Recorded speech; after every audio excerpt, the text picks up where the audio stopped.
என் தங்க பிள்ளையே, இன்று வாராகி தாயானவளின் வாக்கை கட்டாயமாக கேட்டாக வேண்டும். ஏன் தெரியுமா? பல நாட்களாக இந்த வாராகி தாயிடம் பல கேள்விகளையும் பல கோரிக்கைகளையும் வைத்திருக்கிறாய். தாயே, எனக்கு பதில் வராதா? பதில் சொல்ல மாட்டீர்களா? எனக்கு நியாயம் கிடைக்காதா?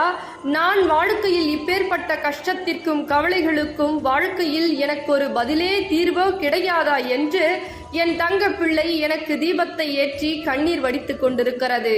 என் தங்க பிள்ளையே, நீ கண்ணீர் வடிக்காதே. உனக்கு நியாயத்தை வழங்கவே இன்று நான் உன் கண்ணெதிரே நின்று வாக்குகளை கொடுத்து கொண்டிருக்கிறேன். உன் வாழ்க்கை மாறப்போகிறது. உன் கஷ்டத்திற்கு தீர்வு கிடைக்கப் போகிறது. உன்னுடைய ஒவ்வொரு வேண்டுதலும் நிறைவேற்றக்கூடிய தருணம் வந்துவிட்டது. அதனால் என் தங்க பிள்ளையே, இனிமேல் நீ தைரியமாக இருக்க வேண்டும். நான் இருக்கிறேன் என் தங்க பிள்ளையே.